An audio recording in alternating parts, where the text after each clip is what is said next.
stranger of shadows. The sky was gray and dark on the quiet streets of Morro, California in 1870. A newcomer walks down the dry dirt road. His name is Noah. His boots were coated with the dust of traveling countless miles, on foot. As he continued through the town, observing the people, he was relieved that he had run into one of the few black towns out west. Men nodded at the stranger as he lumbered by, the soles of his feet aching. At the edge of town, just past the chapel, Noah spotted a woman atop a weathered stagecoach, her hands gripping the reins of two slim brown horses. "New to Morro, I reckon?" she asked as he approached. "Yes, ma'am," he replied, tipping his hat. "Name Noah. Good to meet you. People call me Stagecoach Mary. I handle all the letters round this way. What you doing out this way?" "I suppose I'm just looking for shelter, ma'am, and work if I can find it." She looked him over and nodded. "I don't know, but you might be able to talk to Mr. Jessup," she said, pointing to a farm a quarter of a mile away. "That's his place. He might be able to help you." Thanking her, Noah began the walk toward the farm, limping all the way. Noah walked the last stretch toward Jessup Greenwood's farm, taking in the vast fields and worn fences. It was a large plot of land encompassed by fences on their last leg, a red barn turned gray-maroon by the harsh conditions, and rows of unkempt crops. As he neared the barn, Noah spotted an old black man, leaning against a fence post. He looked to be in his mid-40s, but seemed strong as any man half his age. Jessup's eyes studied Noah as the strange man approached. "Boy, you look like you ain't have a bath in years," Jessup remarked. "It ain't been quite that long, but close," Noah joked. "Afternoon, sir. I'm looking for a Mr. Jessup." "That'd be me." Noah extended his hand, which Jessup took with a firm grip and shook. Yes, sir. My name's Noah. Just came in tomorrow. Looking for work and a place to lay my head if I can find it. Told you might be able to help." Jessup sized him up before searching the sky. "Yeah, might be. You ever work on a farm, son? It ain't easy." No, sir," Noah responded, "but I'm a fast learner and a real hard worker." "You gon' need to be. Farm work ain't easy," Jessup said, leaning back. "I think I might can get the use of it," Noah said. "Well, all right. Lord knows I need it.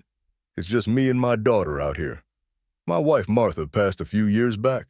Fella came down here from New York, just after the war, to help out, like you. Couple months later, Martha come down with the pox and died than he did right after.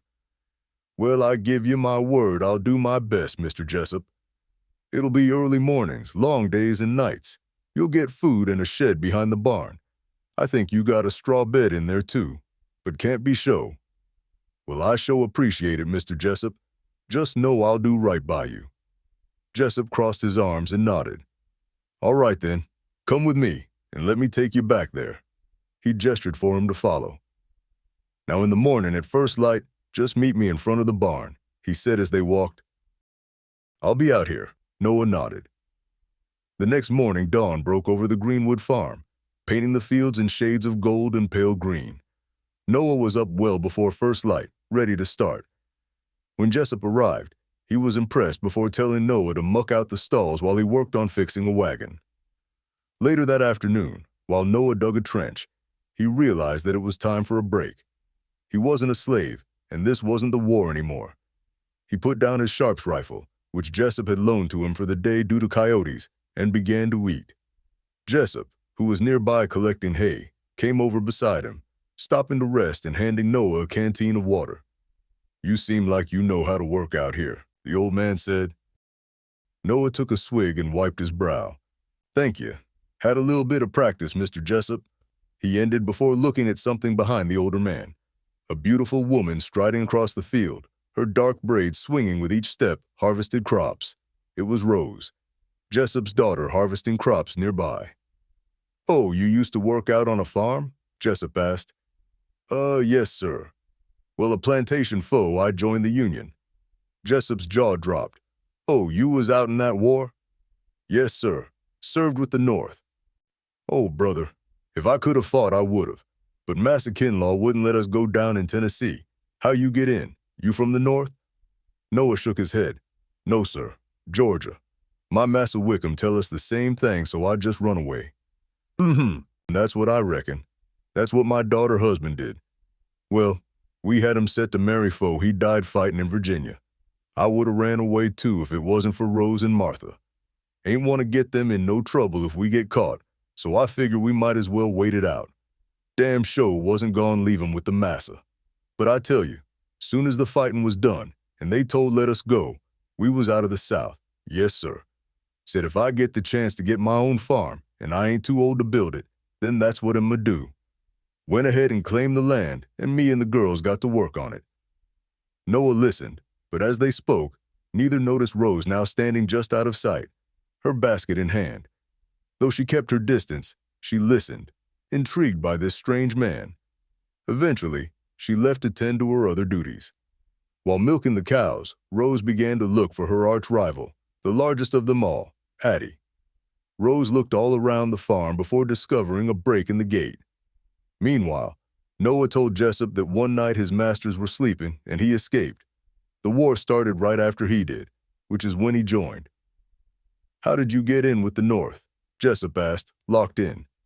"Well, Mr. Jessup, when I got to—" Noah interrupted himself when he saw Rose running back from the forest, nearly falling over. Jessup turned around to see the young, beautiful woman that had caught Noah's attention. "Rose," Jessup called and motioned her over, startling Noah. She approached, and as he got closer, she was even more beautiful than Noah had thought, trying to avert his gaze. "Rose, this Noah. He gon' be working with us out on the farm. Noah, this my daughter, Rose." Frantic, Rose nodded at the strange man before looking over to her father. "Ma'am." Noah tipped his hat, smiling. Rose gave a quick nod before addressing her father and saying, "Daddy, Addie got out again. It's a hole in the gate on the north side." "Well, son, this 'bout part of what I hired you for," Jessup said, looking at Noah. "Be careful. She seemed touched to me." He nodded, and Jessup walked away. Both Rose and Noah continued past the barn and goats and through the gate. After minutes of walking, Rose asked, "So you supposed to be from the South?" "Yes, ma'am," Noah answered, exhausted. Rose, almost tripping over a small log, said, "Oh, Daddy say that." "Oh!" she exclaimed, pointing over toward the lake. It was Addie, snout down and looking dead at Rose. "Come on now, Addie," Rose continued, trying to approach, but she seemed to grow more restless, even charging her caregiver. The cow shook his head to the left and right, jerking and whipping about, almost trampling Rose before the woman caught her balance. "I need to do something," Noah thought, about to step in, but before he knew it, Rose had the large giver of milk under control and by the neck. Rose, relieved and sweating, began to guide Addie back towards the main path to the farm. Noah trailed behind, impressed by Rose. Within a minute of them walking, Addie snatched herself away from Rose, this time causing her to collapse and shot off in the direction of the farm. "Addie," Rose called as she sat up, confused by the cow's action and a little dazed. Noah moved to help her up, but the two paused as soon as they heard the bushes rustling beside them. The movement of the foliage got louder as the entire bush began to shake. Noah whipped Rose up from her feet as they stumbled back. Whatever was moving toward them must have been what spooked the cow. Another sound, a low grunt, followed, and the ground seemed to shift as a shadow moved forward, breaking from the brush. It was a bear, huge, dark, freezing all movement as it watched the two smaller beings. His shoulders, hiding thick muscles, were the size of large boulders, and the beast lowered its head, swaying it side to side. It slowly walked toward them, widening its gait as the man and woman retreated. "Now don't worry, Miss Rose. Stay behind me," Noah said, positioning himself between her and the bear. They continued to walk backward, never facing away until they were almost at the main path. Just as they were feet away from it, the bear charged. The two had never seen a bear that size, and it moved with the weight of the world behind it. Rose's body went rigid. Her breath caught in her throat as she stumbled back, her feet tangling in the roots of a fallen branch. She tried to move, but her legs refused. "Rose," Noah called. She didn't respond, of course. How could she? The grizzly had her full attention. She fell, her hands pressing into the dirt, her mouth open as the bear continued to close the distance. Its curved claws glinted and eyes appearing to be death itself peered into her soul. In a single motion, Noah swung his rifle from his shoulder, widened his stance, and raised the sharps. He inhaled, sighting along the barrel, his focus narrowing to the bear's chest as it reared back, just steps away from Rose. The bear swiped at her, and she drew back, retreating backward on the ground. The beast followed, sniffing the ground, wondering what its next meal would be before opening its jaws. It let out a deep growl and raised a paw towards the crying woman. There was no more room for her to escape, and both knew it. Just as the bear lunged forward with all its weight, Noah fired. The shot echoed through the woods, a burst of sound that shook loose the tension, but only managed to increase it as the bear staggered, more angry now, more determined. Now, another lunge, this time managing to nick her leg. Rose let out a cry and scrambled back before the grizzly postured again to strike. Noah reloaded while Rose managed to push herself up and take a step away, which only seemed to further anger the bear. "Back up!" Noah shouted, but the bear moved, closing the space again, its teeth flashing as it locked eyes on her legs. Noah shot again, the round sinking into the bear.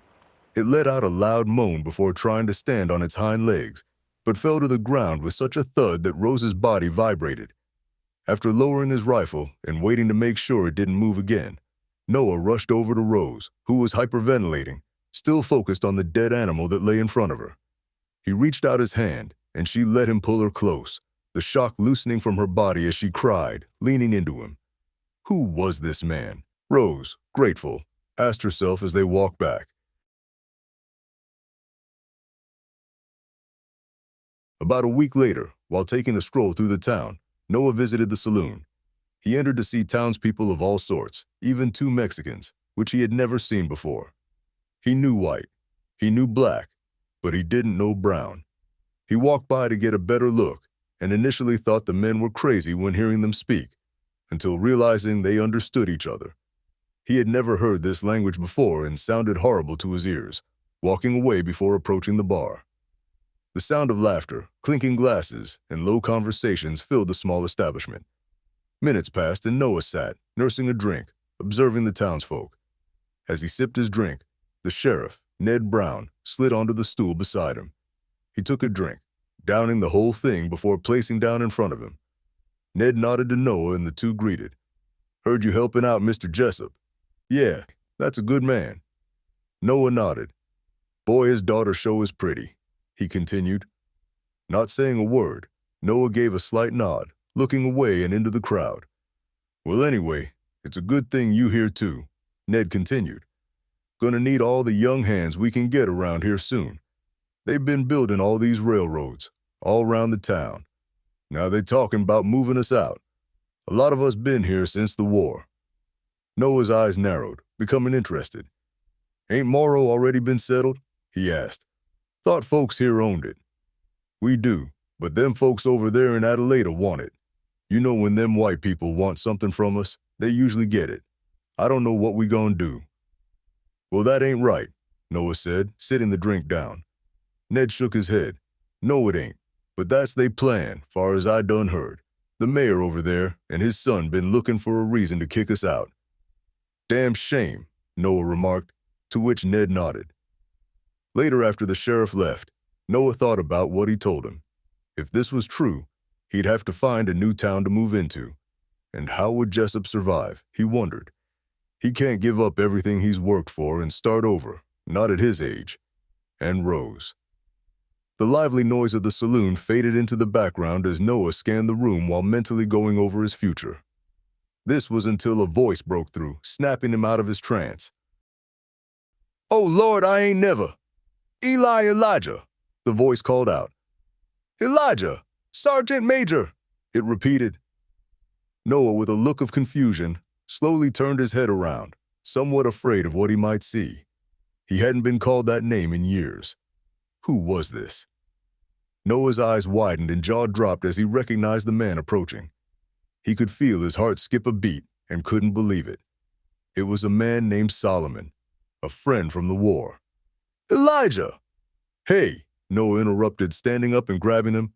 "Don't call me that. I'm going by Noah," he whispered in his ear. "Noah? Like from the Bible?" "That's right. Now don't call me that again. You know they looking for me." "I'm sorry, Sergeant Major," he said, lowering his voice. "I thought I wasn't gonna never see you again."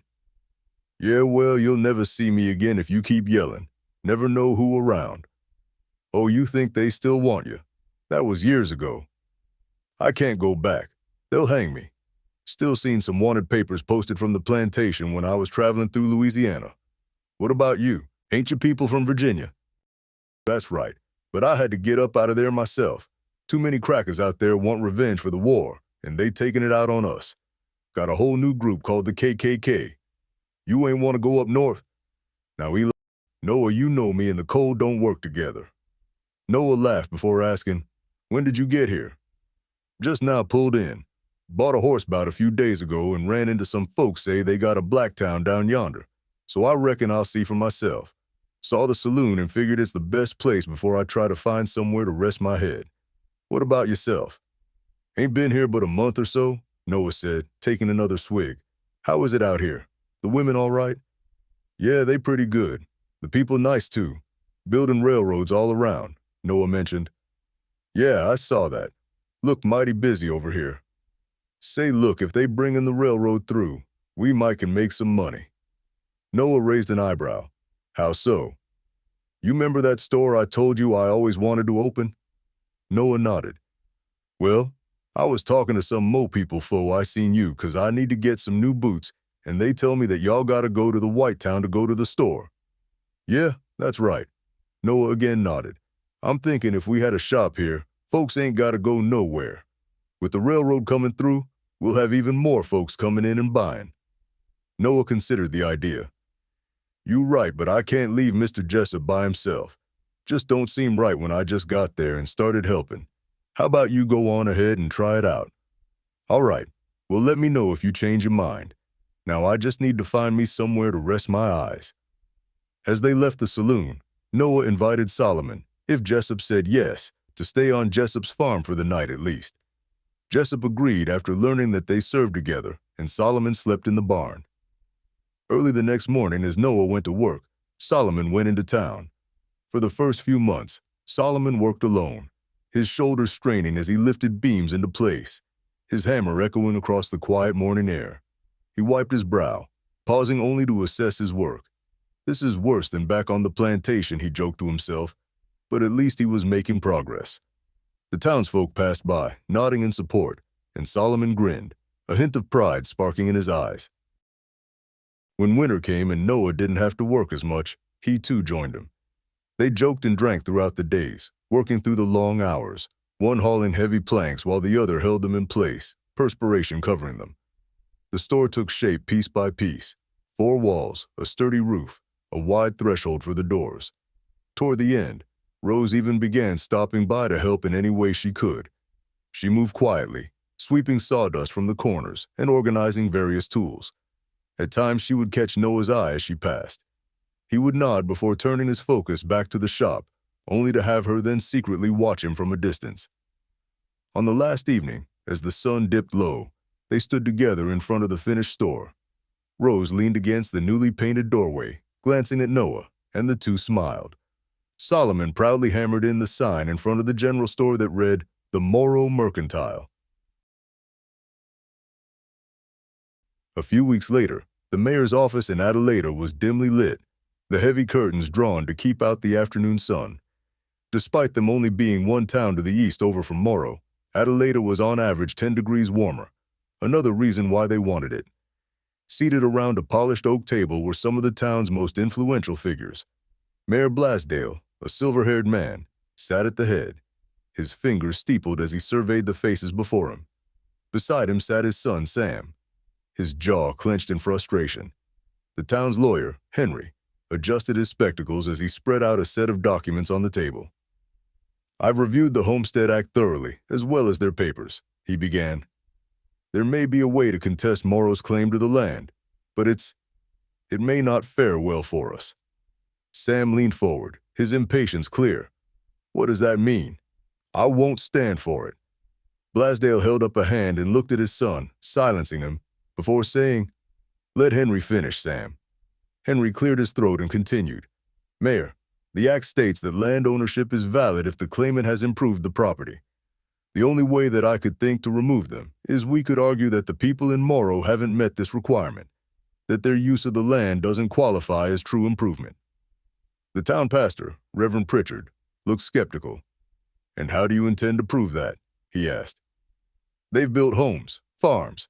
There's no denying they put down roots. And they bring a lot of business to Adelaida." The bank owner, Mr. Ipsy, added, maybe thinking of his wife, who owned the black and white store in the town. "That's true," Henry admitted. "But if we press this point, we may be able to raise enough doubt to challenge their rights in court. For instance, we could claim that they have minimal or inadequate structures on the land. Chances are, I doubt those buildings are very sturdy. We could also claim a lack of cultivation. They only have one farm for the entire town. I wouldn't say that's enough considering how much land they actually do have, and that farm isn't even fenced well enough, which is another violation of the act. And Mayor, that's just the beginning. We could go to uncleared land or lack of livestock. We really do have quite a few options. But I'm not going to lie to you. I don't know if they'll hold up or not." Sam scoffed, saying, "Legal routes take too long, and they ain't never guaranteed. We ought to do things the right way and make it clear they're not welcome. Somebody got to put them back in their place. Hell, the war's over, and now they think they own every goddamn thing." The mayor raised his hand again before addressing the group. "Look," he began, "I don't like them being by us any less than anybody else in this town, but we must at least initially go about things civilly." Sam took a sharp inhale, readjusting his body, and looked away. His father, ignoring it, continued, "We'll proceed with Henry's suggestion, for now, and challenge their right to the land in court and question their claim under the homestead. If it doesn't work, then we'll discuss other alternatives." The men nodded in agreement before Sam stormed out the room. That night in Morro, the air was cool as Solomon staggered back to the farm from the saloon. He hummed "Swing Low, Sweet Chariot" under his breath, only to stop short when he noticed a figure approaching him from the farmhouse. His heart rate increased before recognizing that it was Rose. "Hey, Solomon, you seen Noah? He wasn't around when I went looking."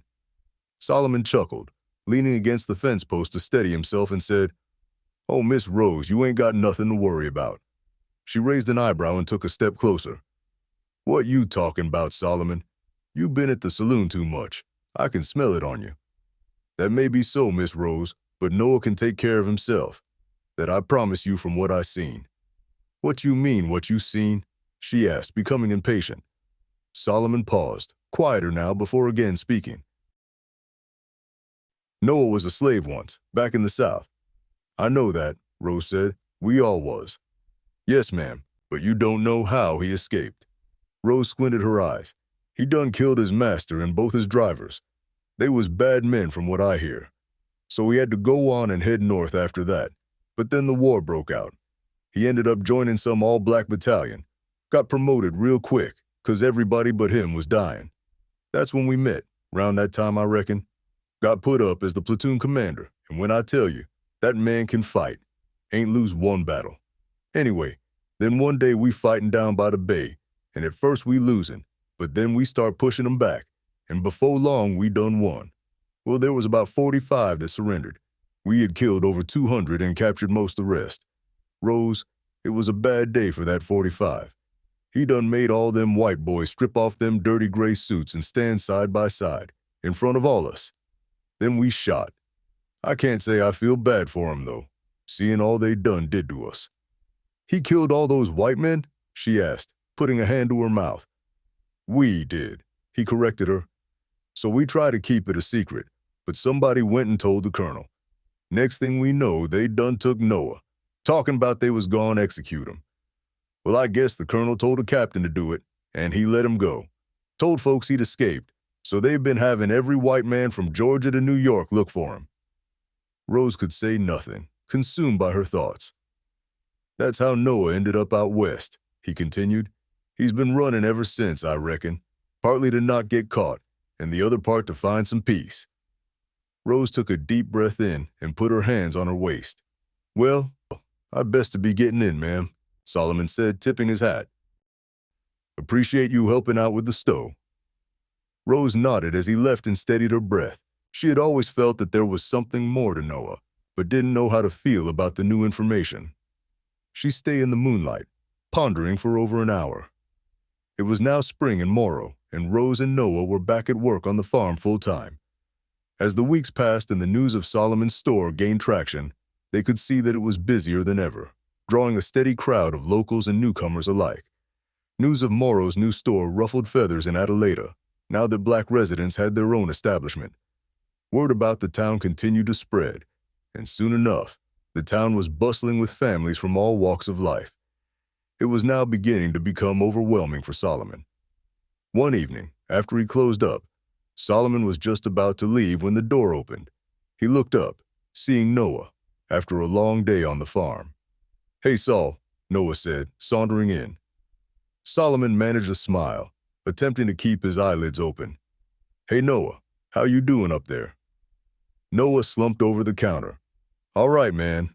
Was hot as Satan out today." "I know it. Man, I tell you, I almost passed out in the stove today. I gotta look into getting some help." "Why don't you ask somebody?" Solomon looked down into the side. "Ain't nobody I trust that much. Bringing in a lot of money, so gotta watch out. But I can't keep doing this by myself." Noah's eyes wandered before he replied, "Like I said, I'd help you, but Mr. Jessup need me. How about I come in on Saturdays and Sundays? I can do it then." Solomon smiled. "Now that sounds good to me. If that's all you can do, I'll sure take it. That's the busiest days we got." A few weeks later, while Noah was tidying up one afternoon, a Mexican family entered the store and glanced around. How y'all doing?" Noah asked, taking a step forward. He recognized the father from being one of the men he saw during his first time in the saloon. "Hola, senor," the man said, extending his hand. These weren't like whites, Noah thought as his eyebrows raised. "Let me know if you need help with anything," Noah said after the two men shook. Noah turned around, but the family just stood there, in front of the doorway. So what can I help y'all with?" Noah asked. The man took a step toward him, revealing that he and his family were looking for work. He said that they came to Adelaida but were turned away. "No, I'm sorry. I can't help you," he said. But just as the family thanked him and began to leave, he had an idea. "Wait," he said, turning the family back around. 3 weeks later, after Noah finished work at the store one Tuesday night, he sat with Jessup at the table. "So how you like your new workers?" "Oh, they some nice people, and hard workers, especially that Ramon. And his son Luis catch on quick. The wife Maria cooks sometimes, and boy, let me tell you that food be so hot I think my tongue on fire. How y'all doing at that stove?" Noah leaned back. "Pretty good. Getting busier. Might need to get one more person. Why don't you ask Rose? She ain't got much to do since the Floreses came and took up all the work." The next day while Noah was at the counter, Rose came in to pick up some flour. "How you doing, Miss Rose?" he asked as she entered. She smiled. "Good, and you?" "Pretty good, ma'am," he said, watching her go to the back. She returned and put the flour on the counter before reaching into her pocket. "That'll be it for you?" "Yes, that's all," she said, handing him 2 cents. "How things been in the stove?" "Oh, it's been good, real good, Miss Rose." Noah handed her the pound of flour before wiping the heavy sweat from his brow. "Where's Solomon?" "Oh, he had to go out to get some more supplies from the other town. He should be back in about an hour or so."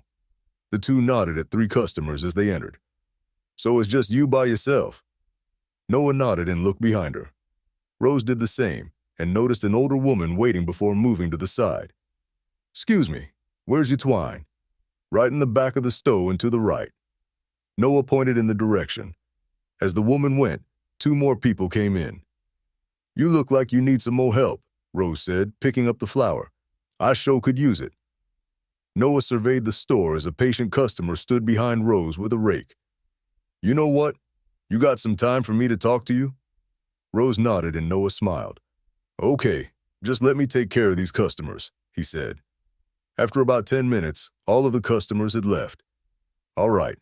I'm so sorry, Miss Rose, for keeping you waiting." Rose shook her head. "It's fine. Ain't got too much to do nohow." Noah smiled. "We'll see. I wanted to ask you a question, Miss Rose."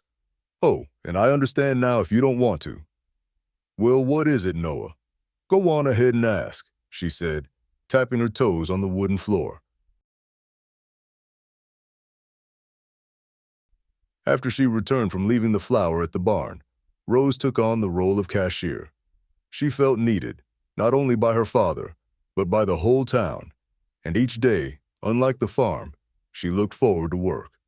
From time to time, she and Noah exchanged glances and small talk. Neither revealed to the other how much they enjoyed these moments. That Friday evening, as the store was set to close, Solomon had left, leaving Noah and Rose to close it. Noah was organizing the hunting traps while Rose approached. "Hey, Noah." He looked up at her behind him and smiled. "Where's Solomon want the horse blankets?" Noah thought for a moment. "Just put 'em on top of those pails," he said, pointing over. "You know, Miss Rose, I'm so glad you can help us out here." She was about to turn her head around but stopped herself as she sat the blankets down. Standing up and facing them, she said, "Well, I'm glad to be helping," and began walking toward the back. "Oh, Miss Rose." She turned around, raising her brows. "Yes, Noah? Well, I just wanted to ask how you like working here." She turned back and began strolling. "It's all right. Yeah, I'd say I suppose I enjoy it mighty.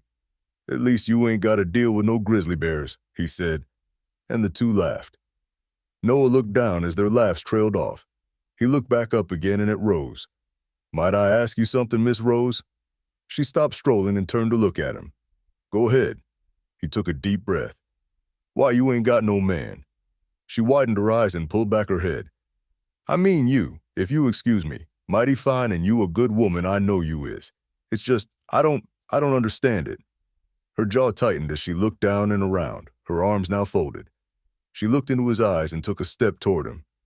"I ain't got no need for one, Noah. Now can I ask you something?" Noah straightened his posture. "Yes, ma'am. You can ask me anything." She took another step forward. "Did you really kill your master and all them white boys in war?" Noah's heart dropped, and his breath grew shallow before speeding up. He clasped his vibrating hands together, tighter by each second as his lips quivered, searching for what to say. How could she know? He hadn't said anything to Jessup. Had someone come to town that was looking for him? What made you ask that, Miss Rose?" He forced a smile. "Well, you asked me a question, so I asked you one." Noah paused. "Did somebody come in asking about me?" Noah perked up. "No, Solomon told me." Noah exhaled before putting the last trap on the shelf. She followed him to the front where he took a seat on the wooden chair by the door and leaned against the wall. She sat behind the register and waited. "I forgot how much Solomon liked to talk." Noah smiled and shook his head. "You ain't mad at him, is you?" "He just told me. I ain't told nobody else." Noah sat up, cocked his head to the side as he examined his shoes. "No, I ain't mad at him. Can't be mad at a man that's done saved my life as much as he has." "Solomon saved your life?" "Yeah, many times in the war. We all saved each other's lives." "So is it true?" Noah pursed his lips and moved his head from side to side. His fingers rubbed together, mimicking the soles of his shoes, before he looked at her. "See, I used to be married." Rose leaned in as her eyes widened. "My wife, Becca. Well, we found a little bit of peace in the midst of all that hate and hurt. One day, the master decided he liked her and was gone single her out." His jaw tightened. "I tried to protect her, but they took her anyway. Did it to her, and whipped me while they made me watch." His voice broke. "Anyways, after they was done, they left me in the hole. Had a great big old rock covering it. Wasn't no way I could get out of there. They beat me something good. Anyway, a week or so later, it was in the middle of the night. A couple of field hands came by and freed me, saying they was gone escape and told me to go too. Heard there was a war and wanted to fight in it. After I got out, I thanked them and asked where Becca was. They started acting all funny foe. I made 'em tell me." Rose furrowed her eyebrow, squinted her eyes, and leaned in. "Where was she?" "They say after they put me in the hole, they lynched her and fed her to the dogs. She was still alive when the dogs got to her." Rose's hand flew to her mouth, her eyes brimming with tears. "After that, couldn't nothing move me. I crept into that cracker house and killed him, his wife, even they two slave drivers." What happened when you got kicked out of the service for killing all them white men? Noah let out a sigh and leaned back against the wall, then cleared his throat. Back in '64, we was in Tennessee at Fort Pillow. At the time, we was eating and started hearing all this shooting outside. So my sergeant round us all up and say we being attacked. We start fighting and then losing. It was just too many of them, so the commander give the order to wave the white flag. Noah paused and looked at Rose. Now when you do that, that means stop. The white flag means stop. Only problem is, they ain't stopped. At least they ain't stopped killing us. I look to my post, and I see the soldiers walking to him with their hands up. And they still shooting them as they walk up. The black ones they shoot, and the white ones they let go. Rose's facial muscles seemed frozen in concentration. Well, when I saw that, and really knew what was going on, by the grace of God, I got out of there. Came up on another post about 12 miles away. That's where I met Solomon. I promised myself from that day on, if I ever get the chance to get him back the same way, I would. And I did. The colonel wanted to put me up for execution, but the captain hated the rebels much as I did, and told me to run out west as far as I could, and he'd tell them I escaped. So I did. They peered into each other's eyes before she looked away, her shoulders slumped. Now you know, every single thing you heard true. I understand if you judge me. She got up and approached him, her eyes watery, until she was right in front of him, and he also stood. Ain't nobody to judge you, and I don't want to judge you. They smiled. Miss Rose, I know you said you ain't need no man. She nodded. But can I try to change your mind? He smirked and she smiled and looked away. As they walked back to the farm, they held hands and spoke like they've known each other their whole lives. The sun was high when Sheriff Ned spotted a dust cloud rising on the road leading from Adelaida. He stepped outside his office, squinting against the light. He saw Sam Blasdale and another man heading toward Morro. They rode through the main street, ignoring the townsfolk who eyed them. Ned stood as Sam and the other well-dressed man approached. The mayor's son dismounted, his eyes narrow and boots kicking up dust as he strode over to the sheriff. Mr. Sam, how can I help you? Ned asked, taking a step forward. We come to settle this nonsense once and for all. Tell your people they need to be gone by the end of the month. The well-dressed man stepped forward and handed Ned a stack of papers before saying, You are being sued under multiple violations of the Homestead Act. Ned read the lawsuit and smiled. I'll be right back, he said, before going back inside. The two men looked at each other before he returned, handing a letter to the lawyer.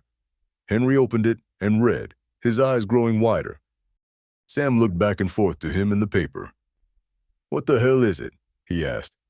It's a letter from the governor. Apparently the lands have been inspected, and here's the certificate confirming the inspection. They are in compliance. We would have never been able to afford a lawyer if we hadn't been getting all this business, Ned said. Boy, you think you can hide behind that piece of paper? I'ma tell you this. Sam shoved another paper into Ned's chest. That's the transfer paper. If that ain't in my daddy office signed in a month's time, I'll come here and make you sign it. With a glare, Sam mounted and left as Henry followed. One afternoon, weeks later, the sun matched the town's mood, lighting up the meadow as the people sang and danced. They had just read the paper. Blacks are now awarded the right to vote, it read. Laughter and music filled the air as Noah and Rose drank sweet tea while sitting next to the sweet potatoes.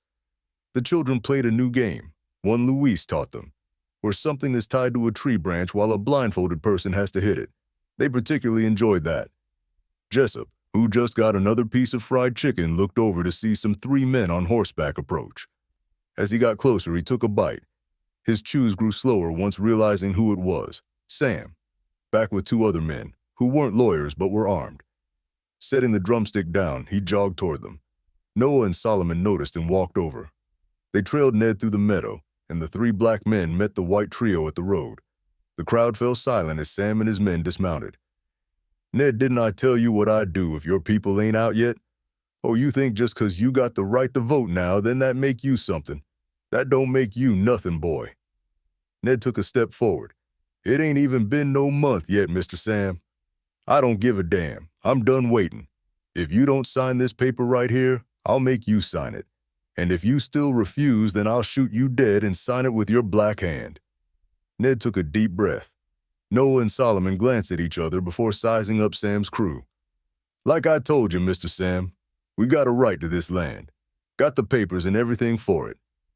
Sam scrunched his face, inhaling while pursing his lips before grabbing his pistol and pointing it at Ned's head. Gasps rippled through the crowd before everything went silent. "You a fool boy." Sam took a step closer, pressing the gun against his forehead. Just as he was about to pull the trigger, Noah stepped forward, his hand moving like lightning as he grabbed his wrist, twisting until the gun fell to the ground. As he bent down to reach for it, Noah kicked him in his face, causing him to fall backward and breaking his nose. Blood was everywhere while he tried to contain it with his hands. As Noah picked the gun up, the two other white men raised their guns. Standing off to the left, Solomon proved to be faster, drawing his pistol and killing them both. Sam's eyes widened and he backed up before rendering the black men a look that would shame Satan. He ran to his horse, jumped on it, leaving the other two while muttering to himself. Ned was speechless. "Should we let him go?" Solomon asked, pointing his pistol at the fleeing man. "Yeah," Noah said. "It'll be more to deal with if we kill him too. We need to be ready. He'll be back." Solomon nodded. There were two dead white men lying on the road. Everyone knew this celebration was over. The men, led by Noah, gathered together to prepare for a counterattack. They took turns standing post, and as day turned into night, Noah, Solomon, and Ned all gathered all the extra weapons in the town. After hiding them in the chapel, Solomon stayed there with them, while Ned patrolled and checked on those who were on watch. Noah finished fortifying part of the store before going back to the farm to sleep.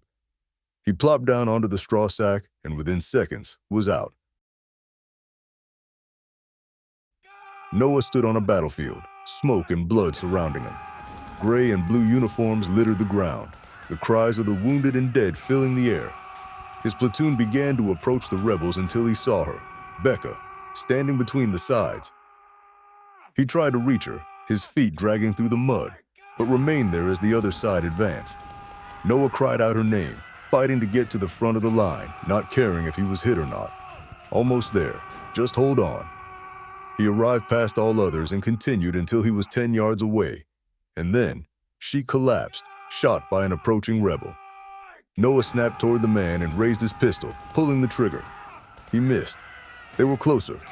Noah reloaded and took another shot, again missing. They trampled her body on the way to him. The third time he fired, Noah shot up, eyes wide, seeing a figure nearby. Noah put up his hands and leaned back until recognizing the person. His heart beat like a racehorse. Rose crept forward. "Noah!" He looked in her eyes, now focused on her. "Noah, the white people here. Get up. They're coming." They rushed outside where he saw a large group of white men, estimated to be 100, storming down the road with their torches. Many of the Morro members were already firing at a group that had made it to town.